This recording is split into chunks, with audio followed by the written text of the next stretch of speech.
আচ্ছা, আপনারা কে, কে পাখির মাংস খেয়েছেন? প্রত্যন্ত গ্রামীণ অঞ্চলের সাদামাটা আয়োজনে রান্না হবে কবুতরের মাংস। হাঁড়িতে রান্নার তেল দিয়ে পেঁয়াজ, রসুন, জিরার পেস্ট, তারপরে একটু পানি, এরপরে একটু আদার পেস্ট দিয়ে দেওয়া হয়েছে। অঞ্চল এবং মানুষ ভেদে রান্নার ধরনও কিন্তু বিভিন্ন। এরপরই দিয়ে দেওয়া হলো গরম মশলা, লবণ। রান্না হচ্ছে কিন্তু মাটির চুলায়।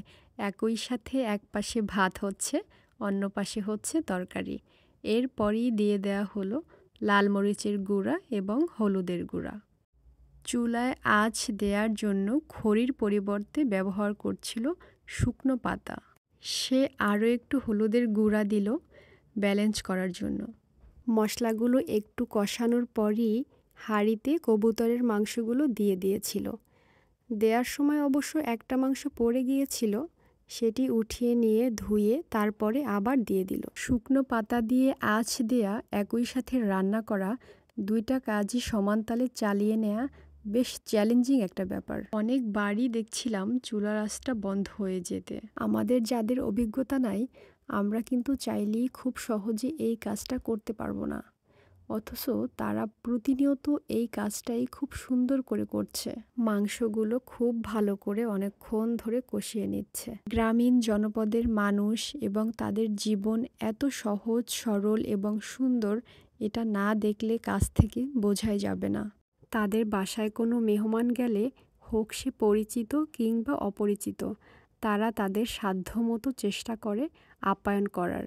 মানুষের জন্য যাই করে সেটা মন থেকে ভালোবেসে করার চেষ্টা করে। তাদের মধ্যে লোক দেখানো কোনো ব্যাপার নাই। আপনাদের মনে আর একটা প্রশ্ন জাগতে পারে, তাদের হাঁড়িগুলো দেখতে এরকম কেন?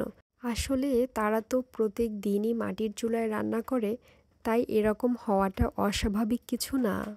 মেলাক্ষণ সময় ধরে কষানোর পরে যখন উপরে তেল উঠে আসলো, তখন খাবার পানি থেকে ঝোল দেওয়া হলো। তরকারিতে পানি দেওয়াটাকে এখানকার মানুষজন ঝোল বলে। আপনারা কি বলেন কমেন্ট করে জানাবেন কিন্তু। এত ঝোল দেওয়ার কারণ হলো পাখির মাংস সেদ্ধ হতে অনেক সময় লাগে, আর কবুতর তো এক ধরনের পাখি, তাই না? অল্প অল্প শীতের শুরু, মজার খাবার, সেই সাথে প্রত্যন্ত গ্রামের মনোরম প্রকৃতির সাথে আজকের দিনটা আমার চমৎকার কেটেছে। গা মাখা হালকা ঝোলের সাথে তরকারিটা নামিয়ে অন্য একটা হাঁড়িতে ঢেলে নিয়েছিল। এভাবেই গল্প করতে করতে সবার সাথে একসঙ্গে খেয়ে আমার সুন্দর দিনটির সমাপ্তি ঘটল। ধন্যবাদ সবাইকে।